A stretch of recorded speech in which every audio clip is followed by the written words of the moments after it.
Ang problema sa bansang ito ay ang katamaran ng mga Indio. Gusto nilang masinso pero wala silang sipag. Hindi tamad ang mga Pilipino doon sa studio.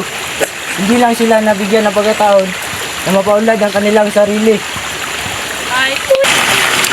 Aba, may punto ka binata. Ngunit sino ba ang may kasalanan? Di ba kayo yung mga Indio ang madaling malinlang at masamba sa mga dayuhan? Ang edukasyon ay hindi sapat. Ang bayan ay nangangailangan ng maingat at paggabay. Ang ibigan, natanggap na natin ang balita. Tinanggap ng pamahalaan ang ating petisyon para sa pagpatatayo ng wikang Kastila. Isang tagumpay para sa ating lahat ang pagkakaroon ng Akademiya ng Wikang Kastila. Hindi pa rin tayo dapat maging kampante. Hindi pa rin natin alam kung paano nila ito isa katuparan. Paano kung isa lamang itong palilin lang? Pero paano kung biglang magbago ang desisyon ng pamahalaan? Baka may kinikilingan sila.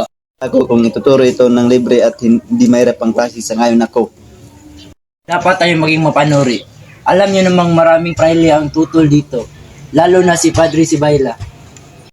Alam ba natin kapag pumayag ang mga pare, siguradong papasa tayo kahit hindi tayo mag-aral.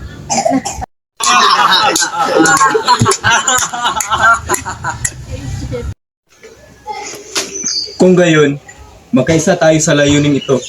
Patuloy nating ipaglaban ang ating karapatan sa edukasyon at wika.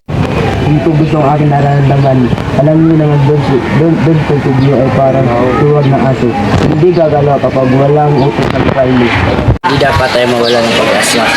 Kung may istisya sa mundong ito, hindi niya maaaring mawalain ang ating petisyon. Pasigan!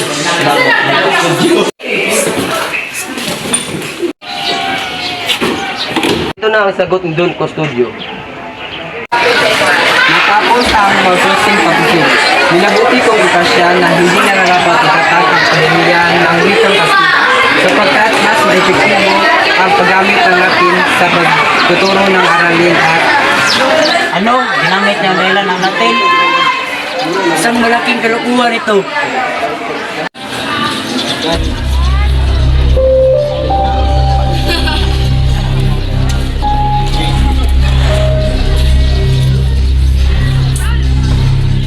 Mga Ginoo, ito ay desisyon na kung ninyo.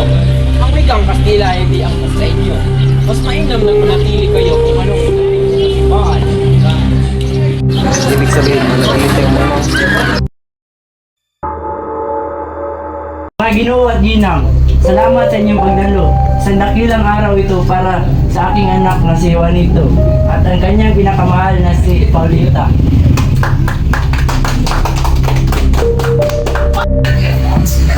Ng pagandang kasal. At siyempre, wala nang mas mabuti pa sa buhay na mayroong kayamanan at kasiyahan.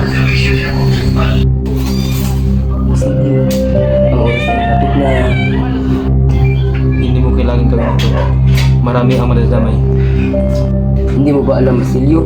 Ang mga taong ito ay sila ay mga mayayaman. Sila ay nagdiriwang habang ang bayan ay naghihirap. Panahon na upang sila ay pagbayarin.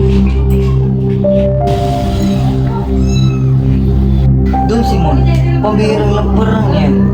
Siguradong iyan ay pinakamagandang dekorasyon ng gabi. Tunay ng pambihira. Isang liwanag na magpapasiklab sa bagong umaga. Isang lampara. Simon, itigil mo to. Wala itong may idudulot kundi mas maraming dugo at paghihirap. Huli na para umatras, Basilio. Ang revolusyon ay magsisimula sa gabing ito. Mga Ginoo at Ginang, isang tagay para sa bagong mag-asawa. Mabuhay ang bagong kasal!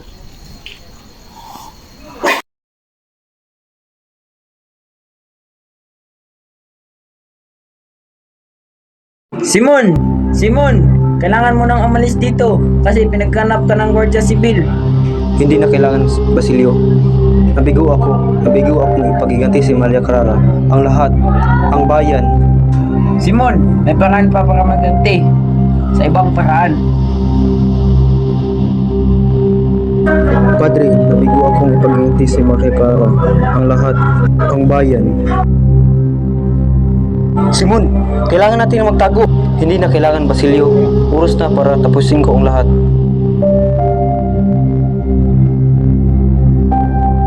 Simon! Simon! Sana makalaya rin kayo.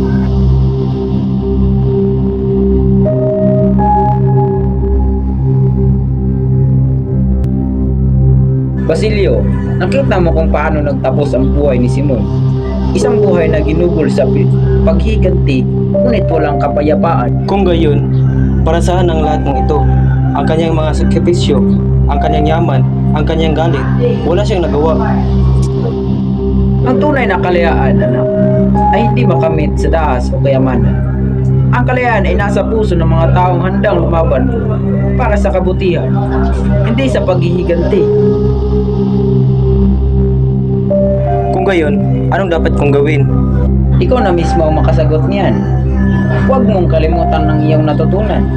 Hindi mo kailangan maging tulad ni Simon upang lumaban.